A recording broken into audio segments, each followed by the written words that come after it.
Magandang araw po mga kakukusina. Ngayon pong araw na to magluluto po tayo ng adobong manok or sa Kapampangan is adobong malangi.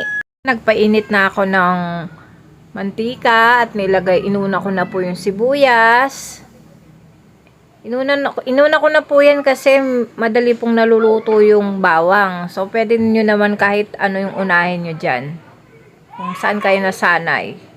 Ginisa ko na rin po yung mga manok. Ito rin po itong haluan ng patatas. Ayan po. Hayaan po natin siya magisa hanggang sa magkulay ganito. At nilagyan ko na rin po ng oyster sauce at saka suka, toyo. Nilagyan ko na rin po ng paminta at konting tubig.